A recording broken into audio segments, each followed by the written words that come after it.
জাকাতের স্থান দিয়েছেন। আল্লাহ সুবহানাহু ওয়া তাআলা যত জায়গায় কুরআনুল কারীমে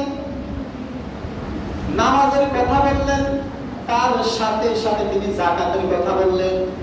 তাহলে ইসলামের তৃতীয় স্তম্ভ হলো যাকাত আর চতুর্থ স্তম্ভ হলো রোজা, অর্থাৎ নামাজের পরে যাকাত, যাকাতের পরে রোজা।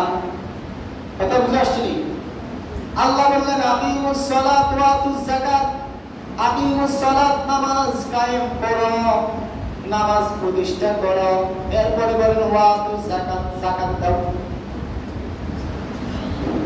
তাহলে নামাজের পরে কিসের কথা বলা হয়েছে? কথা বলা কিসের কথা? যাকাতের কথা। এরপরে রোজা। এই ইসলামের পাঁচটি স্তম্ভের মধ্যে তিনটি ধনী গরিব সাদা কালো সকল মানুষের জন্য ফরজ। এক নাম্বার কালিমা, অর্থ লাগে না, মুখে উচ্চারণ করে আল্লাহকে রব হিসেবে স্বীকৃতি দেওয়ার নাম কালিমা। দুই নাম্বার নামাজ নিজে পড়া এবং সমাজ রাষ্ট্রের মধ্যে প্রতিষ্ঠা করা, এটার অর্থের প্রয়োজন হয় না। আল্লাহ বললেন আকিমুস সালাত, তোমরা সকলে নামাজ কায়েম করো। কি করো? নামাজ কায়েম করতে কি টাকা লাগেনি? নামাজ পড়তে কি টাকার দরকার? এটা দৈহিক ইবাদত, এটা আর্থিক ইবাদত নয়। দুই নাম্বার। তিন নাম্বার, ধনী গরিব সাদা কালো সকল মানুষের জন্য যেটা ফরজ করা হয়েছে সেটা রোজা। ইসলামের পাঁচটি স্তম্ভ কালিমা, নামাজ, রোজা, এই তিনটে স্তম্ভ সকল মানুষের জন্য ফরজ করা হয়েছে। আর দুইটা স্তম্ভ, দুইটা খুঁটি ইসলামের, সেই দুটো হলো যাকাত এবং হজ। এই দুটো স্তম্ভ শুধু ধনীদের ক্ষেত্রে প্রযোজ্য। হজ করবে সামর্থ্যবান ব্যক্তিরা, ধনীরা। যাকাত দিবে সামর্থ্যবান ব্যক্তিরা, ধনীরা গরিবদেরকে। তাহলে এটা আর্থিক ইবাদত যাকাতটা। তাহলে কুরআন কারীমে প্রায় ৮২ জায়গায় আল্লাহ সুবহানাহু ওয়া তাআলা নামাজের কথা বলেন। কিসের কথা? আকিমুস সালাত, নামাজ কায়েম করো। প্রায় ৩২ বার যাকাতের কথা বললেন। ওয়া আতুজ যাকাত, যাকাত প্রদান করো, যাকাত দাও। তাহলে এই যাকাতটা হলো আল্লাহ সুবহানাহু ওয়া তাআলা কুরআন কারীমের একটা ফরজ ইবাদত, আল্লাহ প্রদত্ত একটা বিধান, যে এই যাকাতকে, এই বিধানকে অস্বীকার করবে সে কাফের হয়ে যাবে। কি হয়ে যাবে? যে যাকাত অস্বীকার করবে সে কি হয়ে যাবে? কাফের হয়ে যাবে। আচ্ছা, আল্লাহ সুবহানাহু ওয়া তাআলা নামাজের কথা কেন ৮২ বার বললেন? যাকাতের কথা কেন ৩২ বার প্রায় বললেন? আর অন্যান্য ইবাদত বন্দির কথা কয়েকবার বললেন? আল্লাহ সুবহানাহু ওয়া তাআলা কোন কথা একবার বললেই সেটা ফরজ হয়ে যায়, আবশ্যক হয়ে যায়। ঠিক নয় কি? সেটাকে বারবার বলার দরকার? আল্লাহ তাআলা কোন বিধান বান্দার উপর যখন আরোপ করবেন তখন একবার বললে সেটা বান্দার উপর যথেষ্ট হয়ে যায়, ফরজ হয়ে যায়, আবশ্যক হয়ে যায়। বারবার বলার অর্থ হলো ওই ইবাদতটার গুরুত্ব বোঝানো। কি বোঝানো? ওই ইবাদত, ওই বন্দেগীর গুরুত্ব বোঝানোর জন্য আল্লাহ সুবহানাহু ওয়া তাআলা ওই ইবাদতের কথা বারবার উল্লেখ করেন। ওয়া আতুজ যাকাত, ওয়া আতুজ যাকাত, ওয়া আতুজ যাকাত, তোমরা সমাজ এবং রাষ্ট্রের মধ্যে যাকাতের প্রদান, যাকাত চালু করে দাও, যাকাতের আইন চালু করে দাও। তাহলে এই যাকাত আল্লাহ প্রদত্ত একটা ফরজ বিধান, কোরআনে উল্লেখিত। যদি কোনো ধনী ব্যক্তি এই যাকাত দিতে অস্বীকার করে বা যাকাত না দেয়, তাহলে সে যাকাত যদি অস্বীকার করে সে কাফের হয়ে যাবে। কারণ কোরআনের আইন অস্বীকার করলো।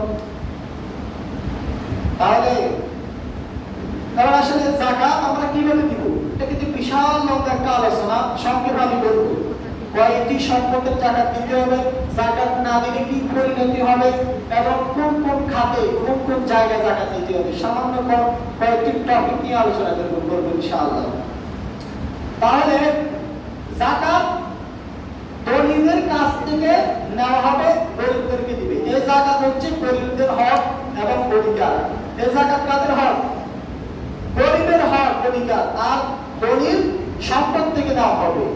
আল্লাহ বললেন যে ধনীদের সম্পদে গরিবদের হক অধিকার রয়েছে, তারা তাদের ওই দায়িত্ব কর্তব্যের জায়গা থেকে তাদের গরিবদের হক অধিকার পাওয়া সুন্দরভাবে বুঝিয়ে দেবে। এটাই জায়গা, এটাই কি জাকাত। এখন আমরা জাকাত দিতে চাই না, মানুষ জাকাত অস্বীকার করে। একটা হাদিস বলি, আল্লাহ রাসূল সাল্লাল্লাহু আলাইহি ওয়াসাল্লাম বলেন, যেই ব্যক্তি জাকাত অস্বীকার করবে, জাকাত দিবে না, তার জমাকৃত সম্পদগুলা কিয়ামতের মাঠে আল্লাহ সুবহানাহু ওয়া তাআলা যে সম্পদ, খরচ, ইবাদত, যে সম্পদগুলা জাকাত দেওয়ার কথা ছিল, ওই সম্পদগুলা জাকাত না দিয়ে সে সঞ্চয় করেছিল, জমা রেখেছিল, তার ওই সঞ্চয়কৃত জমাকৃত মাল সম্পদ জাকাত পুরাইনা আল্লাহ সুবহানাহু ওয়া তাআলা হাশরের মাঠে ওইগুলাকে বিশাল সাপে পরিণত করে দিবেন। বিশাল এক পিস্তল সর্পে পরিণত করে তার সারা শরীরের মধ্যে পেঁচিয়ে ফেলবে। ওই সাপটা, ওই সম্পদগুলা সাপ হয়ে যাবে, সাপের আকৃতি ধারণ করবে।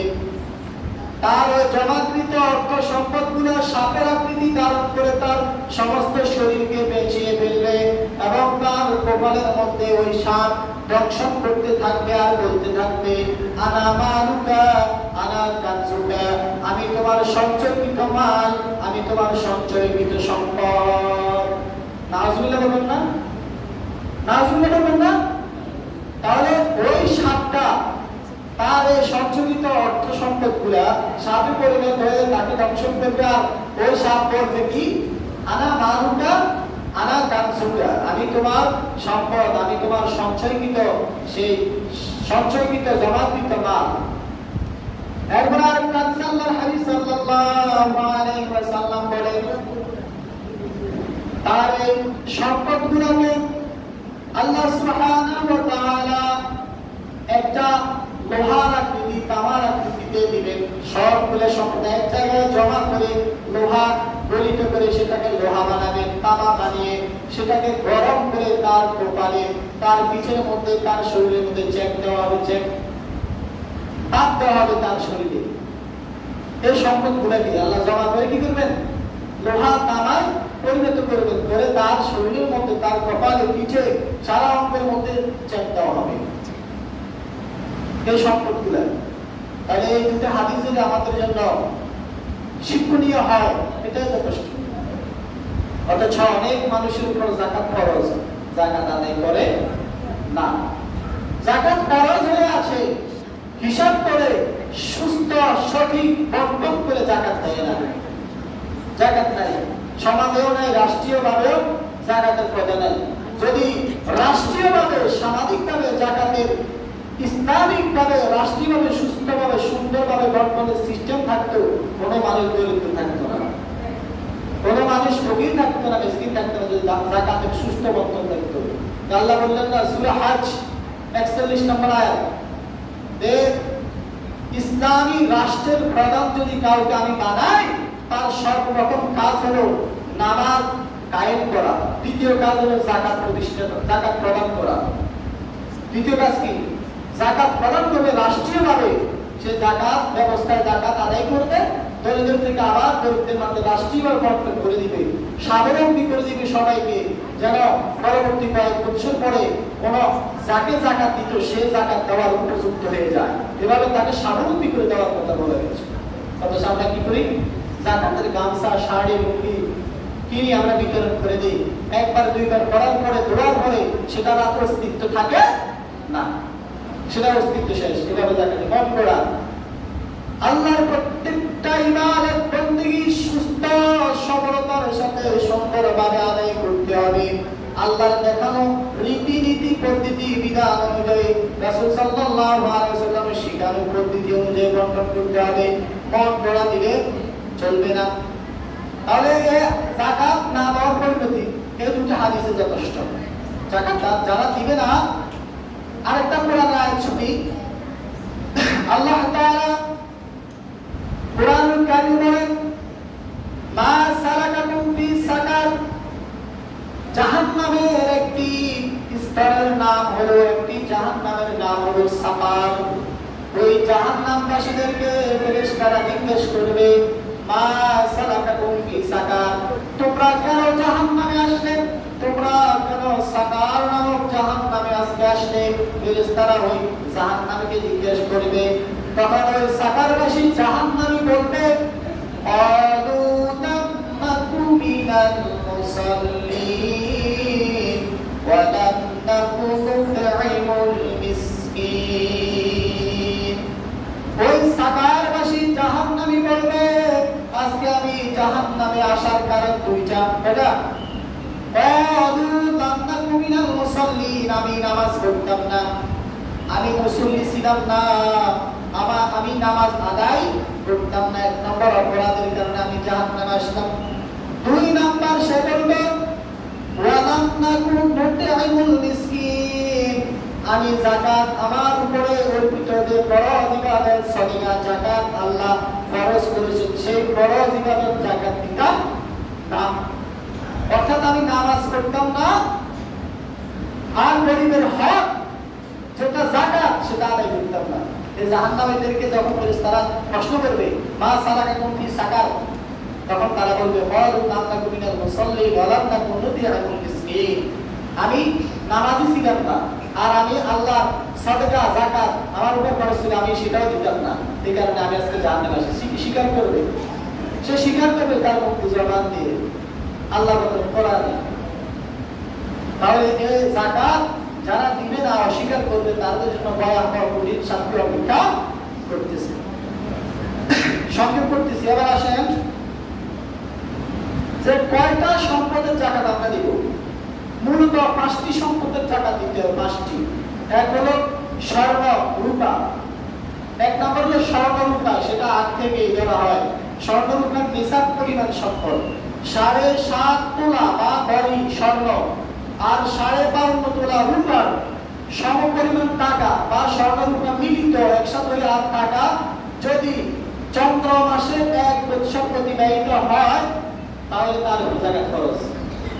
মুফাসসিরিন কেরাম বলেন যে 85 গ্রাম স্বর্ণ, গ্রাম হিসাব করলে 85 গ্রাম স্বর্ণ আর 595 গ্রাম রূপার সমপরিমাণ মূল্য কারো কাছে যদি চন্দ্র মাসে 1 বৎসর জমা থাকে, তার জন্য তার উপর যাকাত খরচ।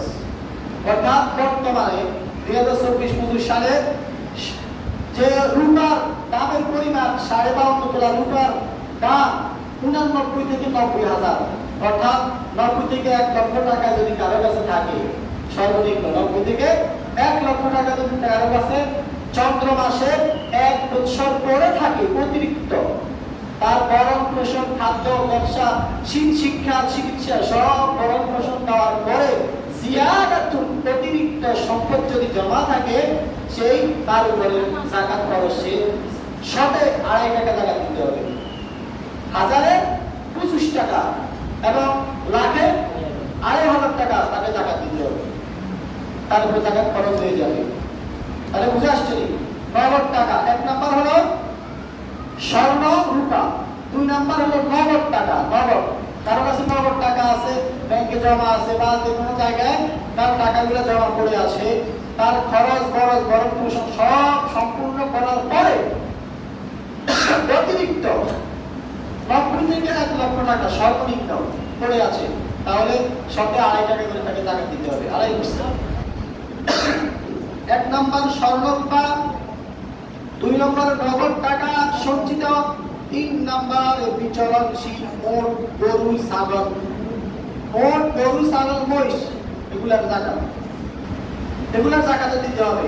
এরপরে 4 নাম্বার গৃহপালিত পশু বা ব্যবসায়িক পণ্য। 5 নাম্বার ফল ফসল, ফসলের যাকাত আছে, সেটাকে বলা হয় কুশল। কি বলা হয়?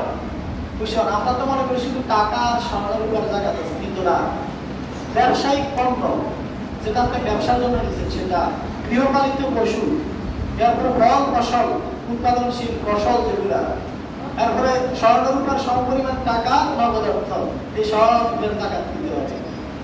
অনেকে ফসলের যাকাত দেয় না। ফসলের যাকাতকে অসল বলা হয়, উসর। এই উসরের যাকাত সবাইকে আদায় করতে হবে, 40 ভাগের 1 ভাগ। কয়বার? 40 ভাগের 1 ভাগ, অর্থাৎ 40 মণ পেলে 1 মণ দিয়ে দিবেন আল্লাহর রাস্তায়। এটা ফরজ। এটা আপনার সম্পদ নয়, এটা গরিবের সম্পদ। আল্লাহ তাআলা বলেন তোমাদের ধনীদের সম্পদের মাঝে গরিবদের হক, তা আল্লাহর কথা। তোমাদের মাধ্যমে এটা নিয়ে আসবো, গরিবদের মধ্যে বন্টন করে দিব। তাহলে এই সংক্ষেপে আমরা কয়েকটা কথা জানি, যাকাত না দিলে কি পরিণতি হবে, এবং যাকাতের মূলত 5টা জিনিসের উপর যাকাত দিতে হবে। 5টা জিনিস: নগদ টাকা, স্বর্ণ রূপা, গৃহপালিত পশু, ব্যবসায়িক পণ্য এবং ফলফসল। এগুলো যেন আমরা মনে রাখি। এই বিষয়গুলোর উপর যাকাত আপনাকে অবশ্যই দিতে হবে সুন্দরভাবে। এরপরে যাকাত আমরা কোন কোন খাতে দিব, কোন কোন জায়গায় যাকাত দিব? যে বলছিলাম আপনাদের যাকাতের লুঙ্গি, গামছা বা 1000, 500, 250, 200, 100 টাকা দিয়ে দিবে, এটা কোনো যাকাত না। এটা যাকাতের যে কোরআন সুন্নাহর সিস্টেম, এই সিস্টেমের মধ্যে পড়ে না।